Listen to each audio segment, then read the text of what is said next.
The conversations on this podcast are between the host and the guest and are not directed at any member of the general public. The information is for your listening pleasure, but is not offering you any personal advice.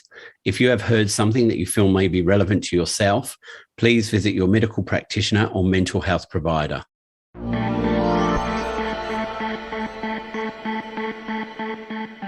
Hello and welcome to Life Changes You. My name's Daniel and I hope you've had another good week. I had a break recently, which was really good because it gave me the opportunity to find some new guests for you to listen to. And we've had a couple of good ones in the last 2 weeks. And this week it is Dr. Luisa Sanz, and she's a consultant child and adolescent psychiatrist. She's worked in mental health for 25 years and she has recently launched a project called Mind Your Life. So hello, Luisa, how are you? Hello, Daniel. I'm very good, thank you. And whereabouts in the UK are you? I live near Manchester. Oh, yeah. Quite central, yes, near Manchester. I've lived here for about 27 years now. Wow. Yeah, I've been to Manchester when I've been over there. I think I was in my 20s at the time, so quite a long time ago. Yeah. So do you want to give me a little bit of background about yourself? Yes, of course I can. So I'm Luisa, one of 8 brothers and sisters, the sixth of 8 brothers and sisters. And when I was little, I lived with my brothers that were having mental health problems. So from being very young, I knew I wanted to go to medical school and become a psychiatrist because I wanted to understand better mental health, mental illnesses. Yep. So I did so, and then I came to the UK to do my training in psychiatry at the time, and I think possibly still, the training in the UK was better than the training in Spain, where I'm from. So I became a psychiatrist. That was 27 years ago, and I've been working in mental health for all those years. Started as a junior doctor, then a consultant, then I became a clinical director for mental health services for children.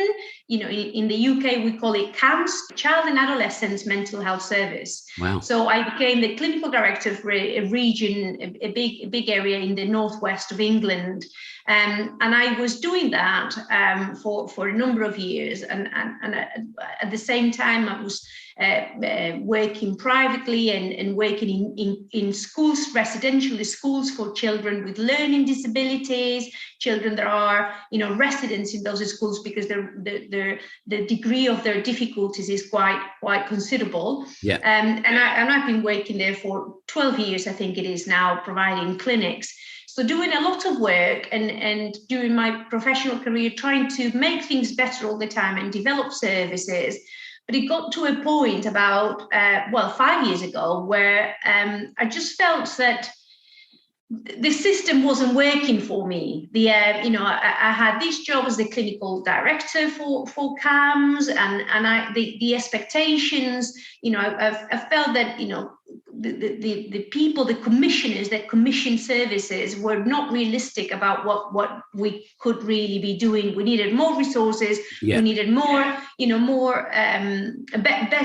better provision of services, and we weren't, helped to provide in the right way. So I took some time off, Daniel. I decided that I needed to rethink what I was doing professionally. And personally, I was going through, quite considerable changes in my life. I was getting divorced and also. So I took a career break for 5 years. And you know what? Best decision ever. I am so delighted because it was a big challenge as well, from having a comfortable income every month to all of a sudden, but best decision ever because it allowed me to really have time to rethink and reposition myself in life, to be honest. And then during that time, I knew that I wanted to do more about mental health. And I then started this project, which is called Mind Your Life, as you very well said. Mind Your Life also, just a little nice, cute anecdote, I think. When I thought about the name, Mind of course, is about care about, but it's also about the mind, about the mental health. Yep. Your is spelled YR, so it's your responsibility. It's about you. It's about you taking responsibility, doing something about it. And life is about, just finding meaning, just having a purpose in life. But also, Daniel, the initials of Mind Your Life, MYL, are my children's names initials. Wow. Monica, Yolanda, and Lucas. Yeah. Yes, so Mind Your Life is so incredibly special to me. And I'm so determined to make it, grow and serve the purpose that it was created for. Yeah. And Mind Your Life is all about eradicating stigma around mental health. It's about providing resources for people. There are a couple of other things which have gone out of my head at the moment, but it's a really good project that you're launching because in these days, that we need a lot more free resources because there are a lot of people out there who can't afford to go privately with seeing psychiatrists, counsellors, and psychologists, even if they're partly funded by, I guess, NHS in the UK, Medicare here in Australia. I was actually reading an article today that said that there aren't enough psychiatrists in Australia and there isn't enough rebated service for those who need to see a psychiatrist on a fortnightly or monthly basis. So they run out of their plan 2 to 3 months before the end of a year. And if they don't have the funds to pay for a psychiatrist, and our prices here range from $200 to about $500 an hour to see a psychiatrist. So there are a lot of people now starting to fall through the cracks, and you would think coming through COVID, there would be a lot more fund, and there is more funding, but not the funding that we need. It's almost like the funding we needed before COVID has come through, and now we've got probably 50 to 75% more people needing mental health, and there's not that funding. It's like they've gone, well, here's the money we were going to do, but now we need a lot more of it. Yeah.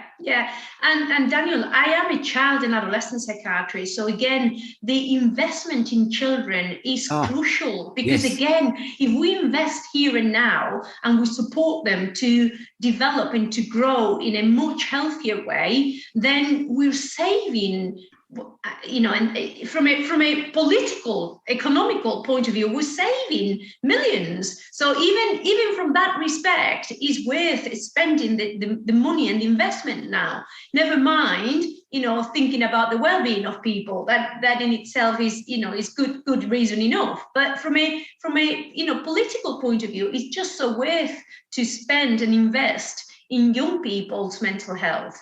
But you're right, it doesn't happen. And you're right, since the pandemic, the incidence of mental health problems has increased dramatically. I've seen a huge peak, particularly in young people that have anxiety. And again, kids that are in the spectrum, in the autistic spectrum, they have, real problems with anxiety. And because they've been at home, going back to the, challenges of social interaction. And so it's awful. So we've seen a huge increase in mental health need.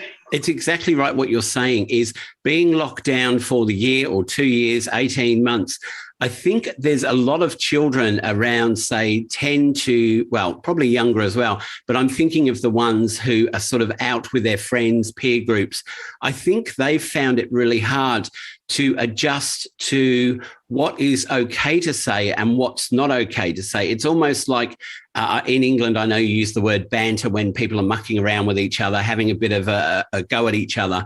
And I think they've lost the crucial parts of that now, and you're seeing more children. I know it was a couple of months ago here, but we saw a lot of girls fighting each other on one of our beaches.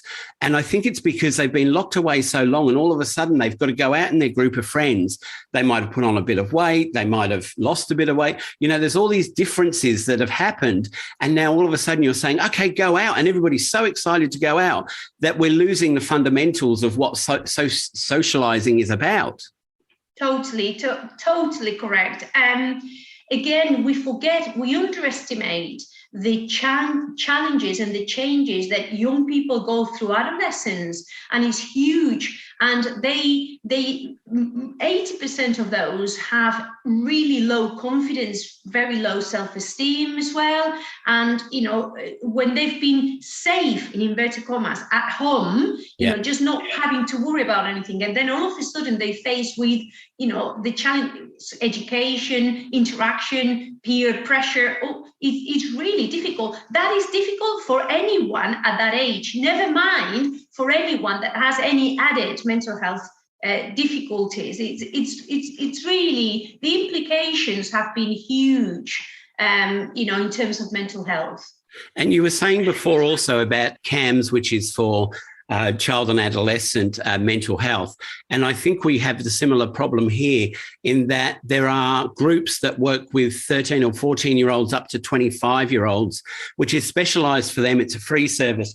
However, what it seems to be is unless you are at the point of suicide or saying you're going to harm yourself or hurting someone else, you can't get on those books. So if you've got mild anxiety, mild depression, you are way down the list and you're going to be waiting months and months, maybe years to get at the top, because there are so many at the top who need that help straight away. And I know that if you were to call crisis team that you call out, there are usually 1 to 4 hours wait between when you call them to when they arrive. So if you're having someone who is really having a mental outburst, and you're in the house with them, you have a long wait to try and sort that out. And generally, it now tends to be that the police arrive first with very limited mental health resources. And I think that's also another problem why we have so many people in jail nowadays. Rather than they're in there for a crime of murder or rape or something like that, they're in there because they've had a mental health issue, or they've been addicted to drugs, which I guess we put under mental health, or alcohol. And, they haven't been in their right state of mind when they've been arrested and charged. The resources are very, very low. And I think that it is worrying. I mean, for me, again, I've only just gone back to working in the National Health Service after my 5-year career break. And it is shocking, the lack of resources, and it's upsetting. Yeah. But that's why you mentioned that before, Daniel. That's why I wanted to create Mind Your Life. That's why you have your podcast. And that's why so many of us are trying to support people, enable people to understand better what's going on with them. In my website, I upload videos, educational videos about ADHD, about autistic spectrum, about, depression. So I upload those videos, which are, done by me, recorded by myself, to speak to people that suffer from those conditions, so they understand better what they are and what's happening to them. Because we always say that the first port of action in terms of mental health is understand what's happening. Then, of course, and depending on the level of severity, you need, one or another sort of help, medication, treatments, and so on. But the first port of action is you need to understand what's going on with you, what the mental health issue is. And that's what we're trying to do ourselves, isn't it? That, with education, we're trying to, as I said, with Mind Your Life, your responsibility, I'm trying to, speak to people and influence people so they take responsibility and they start learning, they start doing something about their lives. Because the reality is that it's going to be a while before any national, movement, any national, health service is able to provide the resources that are required. So I think that we need to start taking responsibility ourselves and doing something ourselves about it. Definitely. And look, I was talking to someone a couple of weeks ago who said that in England, there was, what was his name, that Prime Minister? I can't remember his name, but it was about 10 years ago. And they said that looked like the biggest time when they were going to see a change around mental health, addiction. However, it seemed to be that the politicians realised that for children who needed services, they couldn't vote at the time. And so there wasn't much point in putting a lot of money into something that, they were going to wait 8 to 10 years to get anything back on. So they wanted to work on things that were going to work in their term of office. And so that way you leave all those people behind. How sad also, and how ridiculous, because the people that now have addictions are people that as children very possibly had issues, and the mental health needs were met. The proportion of people with ADHD that have not had a diagnosis, that are not under treatment, go on to alcohol and drugs, the incidence, it's huge. We're treating consequences of not having managed the original mental health issue, which is just, I always say, false economy. You can treat addictions as much as you want if you don't treat the underlying cause of that addiction, which starts most times, in childhood.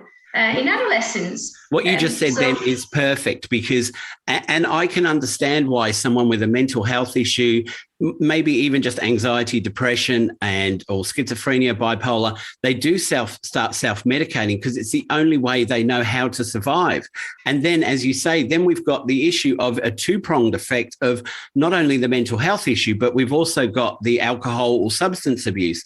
And if we were to be able to get in there earlier, like at 12, 13, 14, and pump more money into younger people and sort those issues out earlier, we would find that those children at 15, 16, 17 don't turn to something else to help them, because they are happier and healthier, and they understand what's happening with their mental health. So they know that, look, drugs won't actually help me. I'm actually doing okay as I am. Yeah. And again, Daniel, when you say, if we pump more money, if we invested better resources in these sort of, difficulties at an earlier time, but is investing in treatment, in psychiatry, in medication, is investing in that, and is investing in eradicating the stigma. Because loads of times, the reason why those people don't, there's two issues. One is that there's no resources, and the other one is that people don't go to ask for help because it's too embarrassing, is a weakness, is not seen as something that, is seen as something that makes us feel worse rather than better. So we don't do it.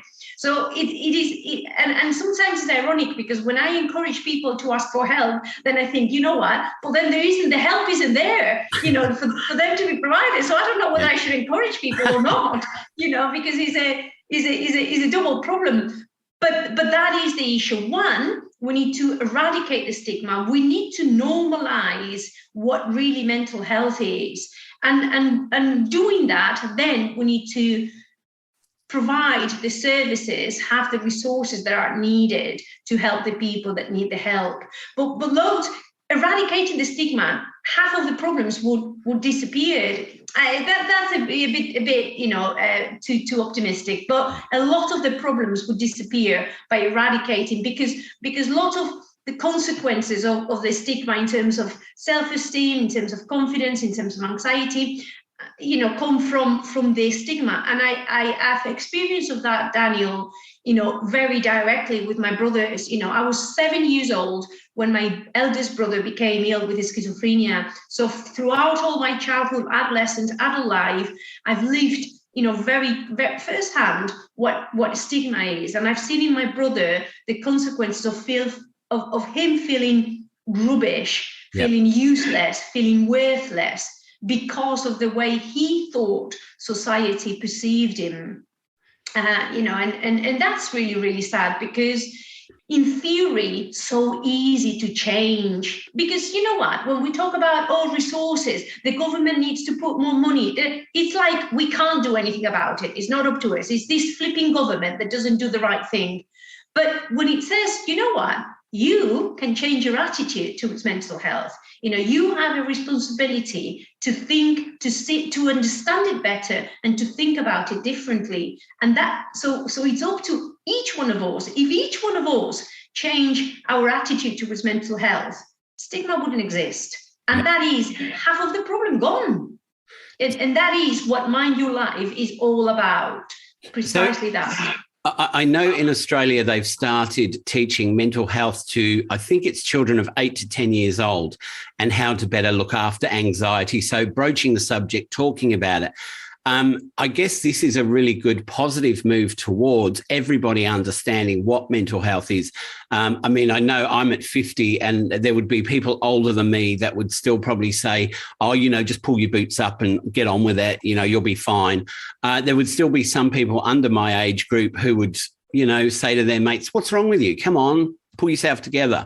It's a really hard thing to tackle, isn't it? And I've said in podcasts before, I think part of what causes an issue with mental health is with us growing up watching TV shows and movies where there's a serial killer, and the serial killer 9 times out of 10 has a mental health issue. So then people go, oh, I've got to be wary of them. Now, I've worked with people with schizophrenia, with bipolar, depression, anxiety. I've worked with all different people, and you wouldn't find nicer people. And people have to understand that what you see in a TV show is probably 1 in a million, 1 in 5 million is that. And there's probably more people who don't have a mental health issue who are out there doing things like that.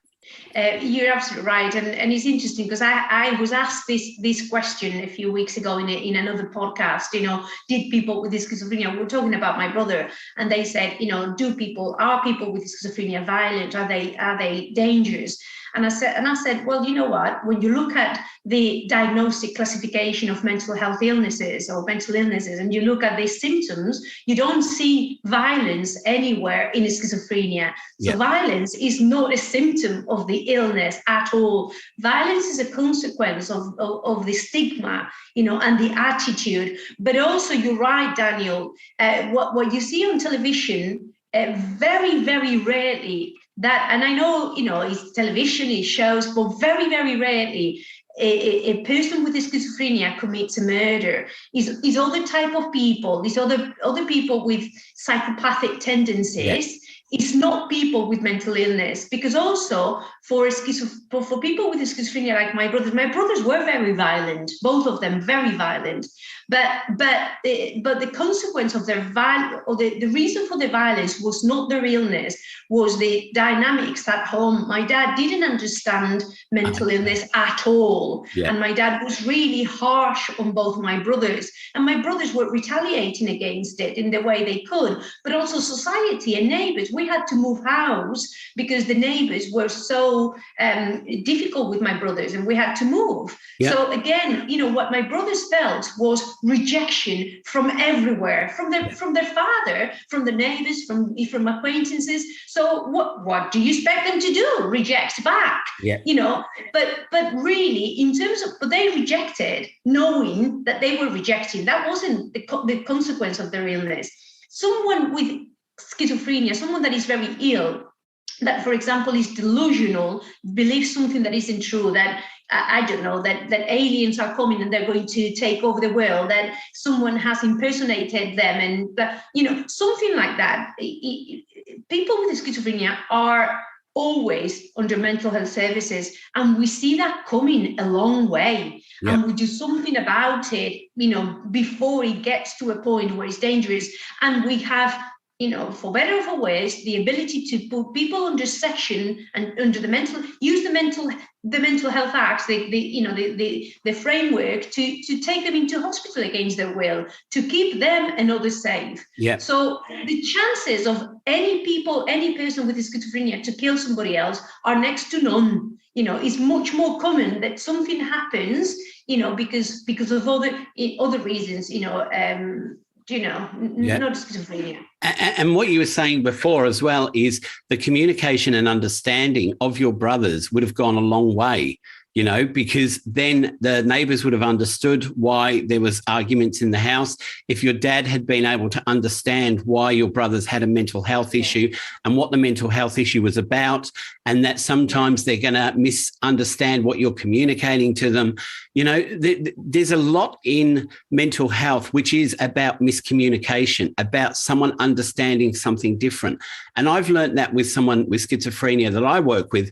It can be the tone of your voice, the few words that you say in your answer to them. You have to sometimes think really clearly about what your answer is going to be, because if you say it one way, it's perfect. If you say it slightly differently, it's like, oh my God, what did you just say to me? So absolutely. If we had training, if we you know, there are so many ways we can remove the stigma of mental health.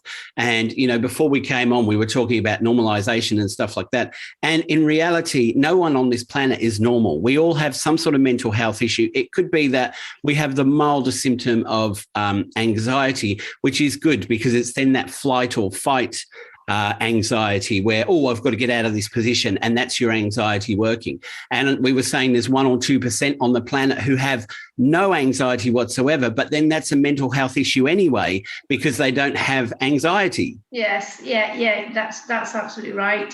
It's interesting because, again, you're talking about normalizing and who's normal and who isn't normal. You're right. You know, my view is that everybody's in the spectrum of mental health. And again, whether we are born with a predisposition or whether something happens in our lives and then we're vulnerable, then, you know, whether we're absolutely fine until we're 70, 80 and then get dementia. And dementia is an illness of the brain, is a mental health concern. You know, so again, you know, I believe that we're all in the spectrum, you know, at different stages in our lives, at different ages of our lives, in different degrees and severities, but we're all there. But it's about understanding what really is happening, because I lived with my brothers all my life. I've seen it. I've seen the damage that stigma has caused. And it could have, their lives, my life, people's lives would be so much easier and better. But for everybody, because you're right, you know, I lived in fear all my life. I actually lived, Daniel, thinking that I would lose my dad anytime, because my brothers were very violent, but so was my dad. But because my brothers were ill, I thought they will kill my dad at one point. And every day I would wake up thinking, is it going to be today, the last day that I see my dad alive? Because interestingly enough, and you made a point there before, the aggression of my brothers was always towards my dad, never towards my mum. My mum was very understanding, was very supportive, was very loving, was very caring. So they never felt threatened towards my mum. My mum never stigmatized them or made them feel uncomfortable. It was my dad, the one that felt that had to put boundaries, had to tell them what to do, rejected them for not doing what he. And my dad had his own issues. So bless my dad as well, because, you know, when you look at his history, he was abandoned as a child, blah, blah, blah. So he has his own issues, you know. But you know, he didn't do a good job in terms of, you know, supporting my brothers. So my brothers were always, you know, very threatened towards my dad. And look, in reality as well, your dad was doing the best he thought he should do in bringing 100%. Them up as normal as he could and helping them to be accepted. But in reality, it was the wrong way to bring them up. But that's what he knew at that time. You're absolutely right. My dad thought he started working when he was 13 because his father made him work at the age of 13. So my dad understood that's what my brothers had to do. He didn't understand that they had schizophrenia and they were unable to go to school and concentrate and focus. They were unable to perform a job. He didn't understand it. He thought that if he pushed them, they would eventually do it. And it was for their best interest, you know, in their benefit. So you're right. He was doing the best he could at the time. Wow. Look, I mean, it's interesting, isn't it? Because everything we've talked about all comes back to understanding, compassion, and better communication, I guess, on everybody's part. And I guess we also need to look at how the health service around mental health can facilitate better to the carers in the home, the people like the parents, brothers, sisters, so that it's not just the person with the mental health issue going to visit a therapist. There's actually information coming in. And it might even be that the therapist comes and while the person with the mental health issue is out, talks to the whole family and says, look, here's a few suggestions for you to work better with whoever it is. And these, they might not work straight away, but if we all work on the same wavelength, we're going to find that this person feels more loved, accepted, understood, and can manage their mental health a lot easier. And that is the framework we use in children's services. In children's services, you don't treat the child only. You know, in children's services, you support the whole family because the whole dynamics interact in such a way that influence everybody. So if the father doesn't understand the difficulties of the child, then the child is never going to, improve in the way he or she can do. So in children's services, we always work with the family, and that should never stop. No matter how old you are, that should never stop. You should always work with the system. Whether the system is the family, the community, you should always work with the system. Yeah. So then maybe that is a good idea for people as they're in adulthood and they have an issue to do some family therapy, and not in a way of, we need to see what's happening with the family, but just giving those ideas to the family of, look, this is your son or daughter has schizophrenia. These are what we found are the best ways to work with that in your framework. And here's just a few suggestions so that you can help them at home and show them that you're more understanding. And, like eradicating stigma, I've been on Instagram now for the last 2 years, keep putting up posts that say normalise, don't stigmatise. And that's how I grew my following in the first place, because people were like, this is so good. It's good to hear that people want to push for acceptance. And over the years, the people I've interviewed, most people that I interview, whatever their stage is let's get mental health at the top of the list, where it's no longer something that people fear, but it's something that we all accept and we have compassion towards. And it's not like we go, oh, poor thing, you've got this, but just make it so that if someone comes up to you and says, oh, I've got really bad anxiety, you go, oh, okay, yeah, I've got a bad leg, or I've got it's not like, oh my God, you've got anxiety. It's that acceptance. The more we can push that, the better everyone's going to be. And from coming out of COVID, what better time do we have to try and push this through? Because 90% of people have experienced depression, anxiety, loneliness because of what they've been through. So now's a great time to get acceptance started. I agree, Daniel. And I think that's been my perception as well, that I get the impression that more and more people are wanting to understand what mental health is, are wanting to be more accepting of others. My perception is that there's more people already starting that change in their attitudes.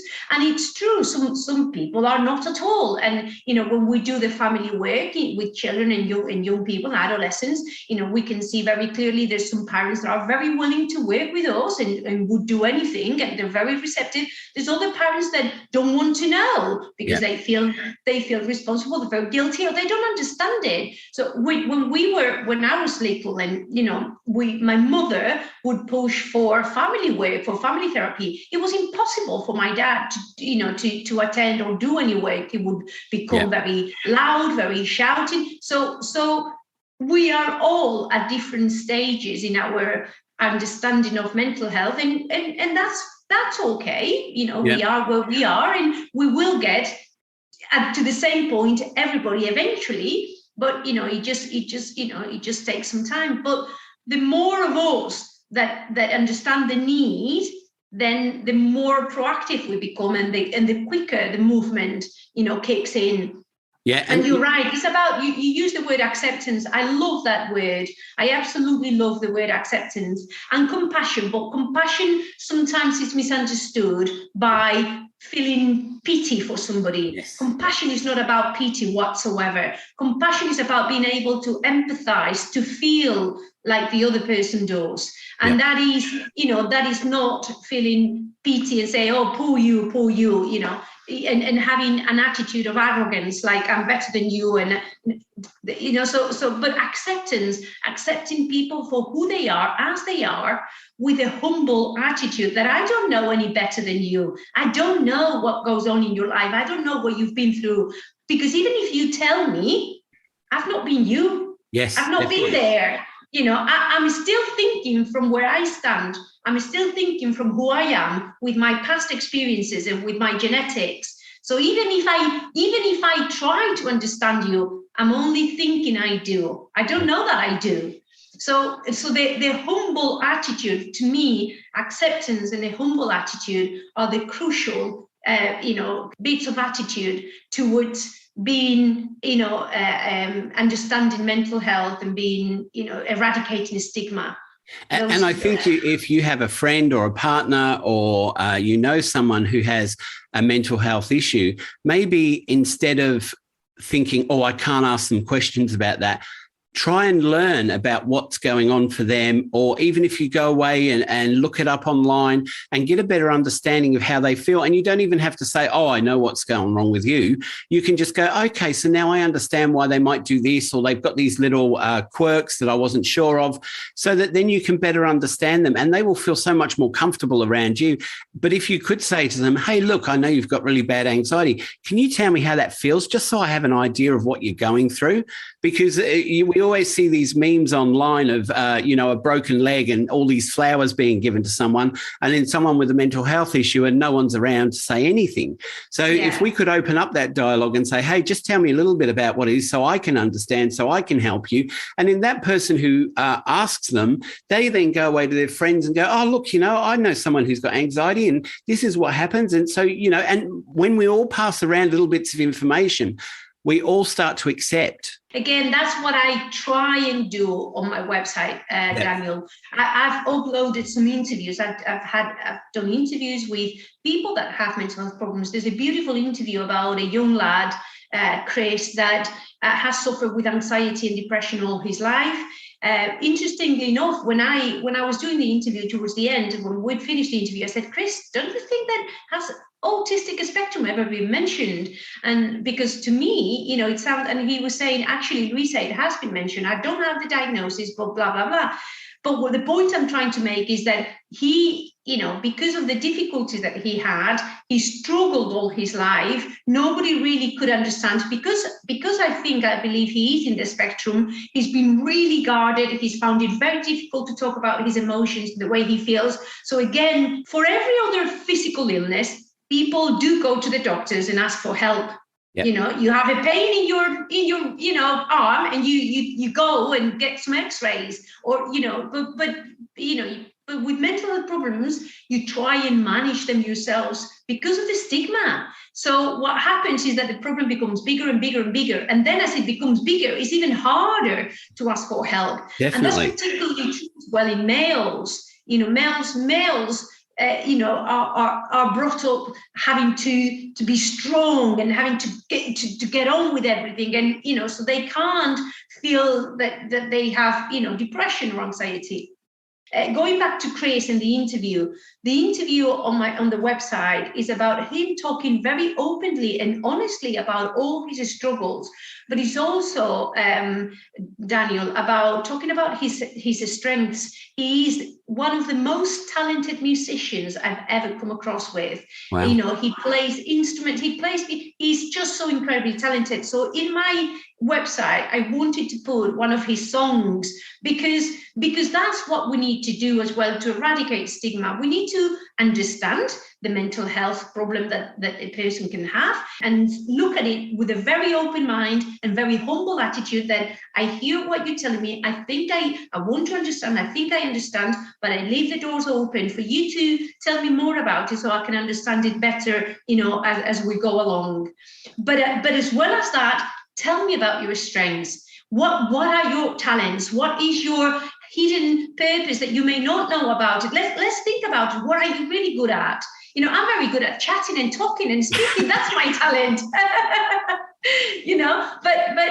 But we all have strengths and talents and gifts. Yeah. Most of us don't know what they are. And how sad is that most of us don't know what it is? So that's what we need to do as we eradicate stigma. Part of it is let's explore what you're really good at, because that's going to boost your self-esteem, boost your confidence, make you feel better, and help you find a purpose.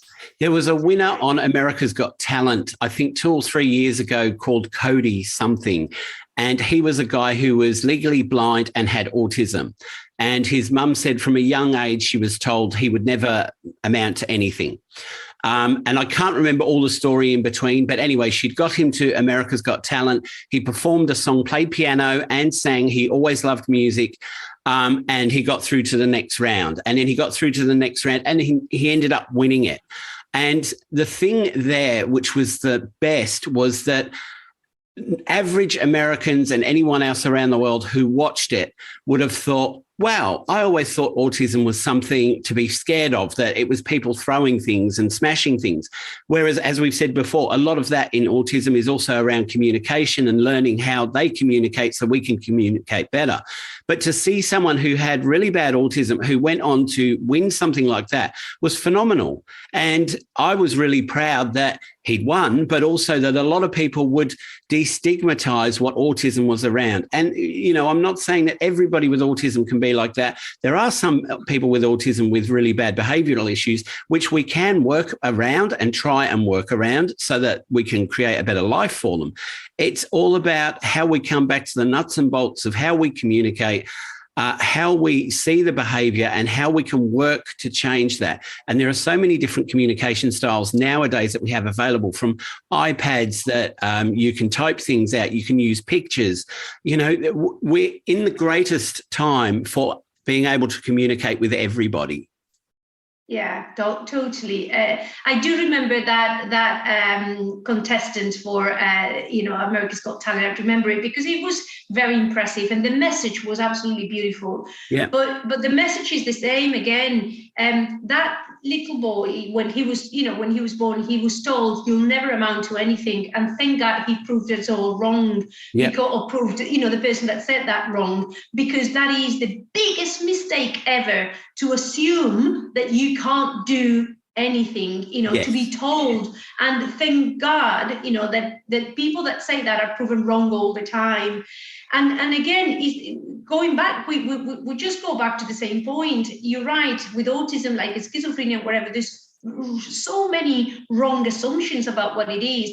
Another interview in my website, Daniel, is about a young boy with severe autism in a residential school where I've been providing, clinics and consultations for. He's also got all their ADHD and quite a complex presentation. But the story that the mum tells in the website about her struggles, first getting the right resources and support and diagnosis, and second, dealing with people being so cruel, people saying to her things that were awful, that kid needs a good smack, and the kid was really distressed because he was in a situation where, she gives some examples that are beautiful, the mother trying her best to normalise the child's life. Yeah. And people just making it so much harder for her. And that is the change of attitude that I'm really, really advocating for. Yeah, look, you've spoken beautifully today, Luisa. It's been a really good conversation. I've really enjoyed it. Can we have your website address where people can go and have a look at your stuff for Mind Your Life? And yes, absolutely. I hope you have a look and you enjoy it. So it's Mind Your Life. www.mindyourlife, and the your, remember, is YR only. Yep. mindyourlife.com. .com. Okay. Well, I will put that in the show notes as well about your site, and I shall also put that underneath the advert that I put out. Yeah. But look, it's been absolutely brilliant talking to you. I'm so glad we got to touch base and talk. And you're someone that, if you wanted to come back in the future, I would love to talk about some other topic around mental health with you. It'll be a pleasure. As I said, I love sharing. My Mind Your Life is about eradicating the stigma and having open and honest conversations about everything. I didn't mention today, Daniel, that my eldest brother with his schizophrenia passed away in January. Oh, and you know what? It was meant to be that way, and he left in peace, and it was beautiful. But I spent a lot of time with him over the couple of months prior to him passing, and we had beautiful conversations, Daniel, about what he would say to people with his schizophrenia and mental health problems, and he gave beautiful messages, what he would say to people that don't have mental health, and about their attitude. And again, he did say beautiful things. So again, there's an interview that I've done about that, and what I'm trying to say is that there's loads on my website about my life with my brothers and how I experienced that, my life as a professional and what I do about it. In the website, I'm putting lots of interviews so people can relate to them and feel that they understand as well. There's videos, educational videos, about lots of different disorders. I'm starting a series now. My daughter has ADHD, so we're going to do a video series with her, and again normalizing ADHD. So I wrote a book, a journal. It's called My Journal, My Life, and it's a guided well-being journal where we. The purpose of that journal is changing behaviors, is supporting people to change behaviors. So the first few pages are really practical tools about how you do that, how you choose the right behavior to change, and how you keep motivated through the change. But the aim of the journal really is leading to is a change of attitude. If we become more positive people, more grateful people, more appreciative people, more accepting people, more respectful, then our life changes and we don't even realize it's changing. So the journal, yes, supports people through specific changes that they want to improve in their lives, doing more exercise, eating more healthy, whatever it is, making your bed every morning, whatever the change might be at any level. So it supports you through 12 weeks in doing that change. But in doing so, you change your mindset towards a more grateful and positive one. So it's again another great tool to use for people that might be thinking about making changes. So sorry, I finished with this. The website has a lot in terms of how we change our attitudes and eradicate mental health stigma, which is what we're all about. And that's mindyourlife.com, mind, and then yrlife.com. Dr. Luisa Sanz, you have been the perfect guest for Life Changes You, because you've actually used the words life and changes so many times throughout this conversation that it's great, because that's why I made the name, because we all have changes in our lives, good and bad, and it's what happens to us. And, you've had a life which was a struggle when you were younger with your two brothers. You've gone on and you've become a psychiatrist. You've worked with children and adolescents. You've now started your free website, which is Mind Your Life, which is full of resources and tools to help everyday people who just need some help. There's interviews, which is great, because it's always good to have interviews, because then this is how I find people connect, is when they hear an interview, it's a lot easier than reading a book, because a book, you've got your own interpretation. Hearing people talk about mental health, you go, actually, I hadn't tried those ideas, or I hadn't thought of that idea. So it's been absolutely brilliant having you on. I'm so glad I've met you. Thank you so much. All my pleasure. Absolutely. Lovely to meet you too, Daniel. All right. Thank you so much. Bye-bye. Okay. Bye. Well, that was another episode of Life Changes You. If you want to contact us, we're available on Facebook, Twitter and Instagram.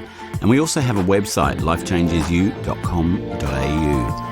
So until next time, take care of each other, and thanks for listening.